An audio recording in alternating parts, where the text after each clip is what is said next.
Hello everyone, it's a beautiful morning here at my outdoor setup. I was out for 3 days to celebrate Family Day and Father's Day as well. By the way, happy Father's Day to everybody. So this morning, I already prepared frozen dapnia for my guppies outdoor. This cover has dapnia sticking on it, so I make sure to feed it to my guppies. Anyway, I'm sure our guppies are very hungry already since I've been away from home for 3 days. So let's start feeding my juvenile gold guppies that I have in this tub. Looking at them, I can tell that they are very hungry at the moment. I'll feed my Dumbo Ear Mosaic breeder guppies as well in the next tub. And you can see how my Santa Claus guppies are very excited at last. They could eat their favorite food already. My beautiful Ivory Mosaic trio are very hungry as well. And then we will also feed my lonely female gold gullwing that I have in this tub. Let's feed my recovering male Dumbo Redtail as well in this tub. I'm sure they are very hungry as well. And my other male Dumbo Ear Redtail guppies as well inside the other tub. And last but not the least are my always hungry juvenile American whitegrass guppies. And as you can see, they are still very active even though they were on diet for 3 days. Today, I have some good news and bad news to tell you. I think it's better to share the bad news first. If you remember, this tub is where I placed my first pair of 24K full gold gullwing guppy. And unfortunately, the male just suddenly died a few days ago. Earlier this morning, I decided to transfer the lonely female to the next tub because I'm afraid that she will die also, like what happened to her male partner. I've set up this tub a couple of weeks ago and then decided to put some guppy grass plants here to provide hiding ground for this guppy. Another bad news that I'll be sharing with you today is my other 24K imported guppies that I placed inside this tub. And as you can see, there are only 3 gold guppies left inside this tub. Before, there were 5 guppies here, 2 male imported gold guppies, 2 female imported gold ribbon gullwing guppies, and 1 female gold from my own line. Sad to say, both imported females from Vietnam passed away. So I only have 2 male imported guppies and 1 female gold guppy from my own line that is left inside the tub. This is reality, the sad part of being a fish breeder. Breeding is not always successful. And I'm telling you as a guppy breeder, failure plays a very important role so you can become a great breeder in the future.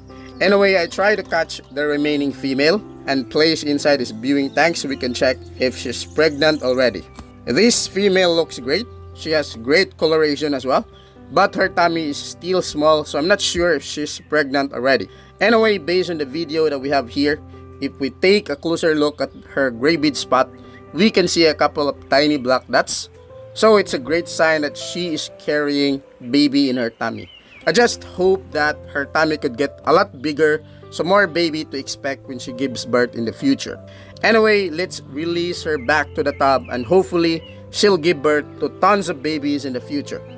I think I'm gonna need to put additional guppy grass plants here to make sure there will be a lot of hiding grounds for babies in the future. One of my tub is full of guppy grass plants, so we can trim out some guppy grass here and transfer it to another tub. After a few minutes, we were able to trim some guppy grass plants, and now let's go ahead and transfer it to the other tub. These guppy grass are easy to grow plants, so they will probably grow new stems after 2 to 3 days. Water has been evaporating as well, making the water level low, so we will add fresh water to the tub. And by the way, a lot of you guys are asking if I'm using stock water or direct tap water to top up my low water level tubs. So my answer is I'm always using direct tap water. And then we will put this plastic cover on top to protect them from heavy rain and sunlight. Another bad news, since I was out, my dapna culture is gone. All of them suddenly disappear, and I think it probably crashed again. That's why I don't like to culture Moina dapnia. And luckily in this culture, I still have a few left inside the tub. They're tiny, so I'm not sure if you can see them. However, if you look closer, you'll see a few of them roaming around. Also, one of my moina culture that I placed in this spot was invaded by a toad. Toads are toxic, so I decided to remove the tub earlier so I can wash it, and then I'll set up again later on.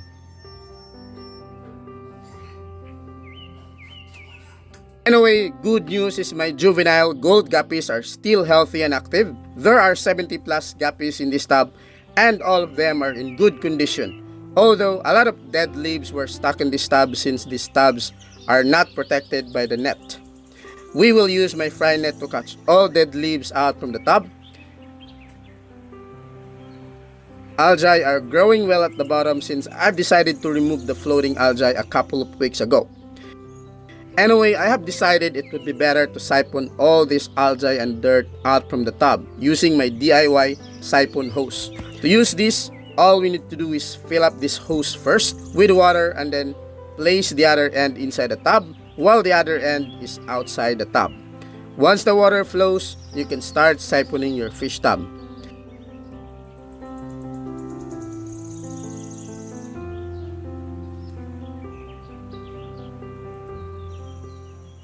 As you can see, there's a lot of algae, dead leaves, and snails from the tub.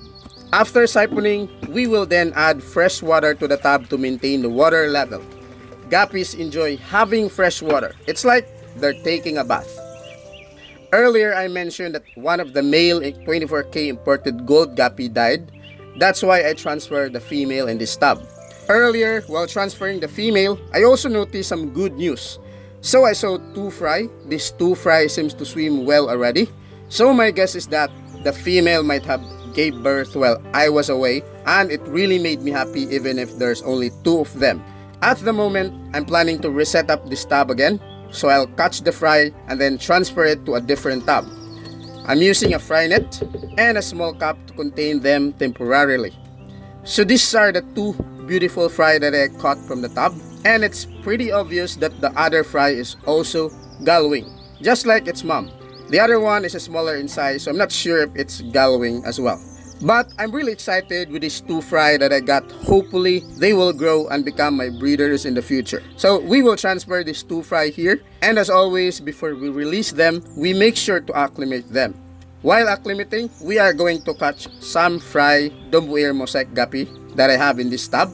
Now, you might be surprised why I use artificial hiding grounds for guppy fry. These actually work like guppy grass plants.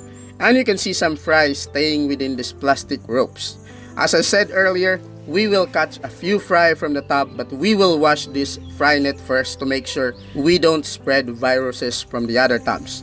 Any antibacterial solution will work as long as it's washable. Then just wash the net thoroughly. We're gonna need this blue container as well to keep all the fry. By the way, I'm having trouble producing a lot of dumbo ear mosaic guppy fry this season. Unlike last year, I was able to produce tons of guppy fry. But now, I only got very few fry from my breeders. I'm guessing it could be because of inbreeding. Anyway, here are some fry and a couple of juvenile guppies I caught from the tub. So we will transfer all of them to this tub. And as usual, we will acclimate them for about 10 minutes before releasing them. As I mentioned a while ago, I may have inbreed my dumbo ear mosaic guppies. That's why there's only few fry. And this is the reason why I decided to cross my two different lines of dumbo ear mosaic guppies in this tub. I have many available females from my second line, so I decided to put 4 females and 1 male from my first line. These females have good size and really nice half-moon shaped caudal tail.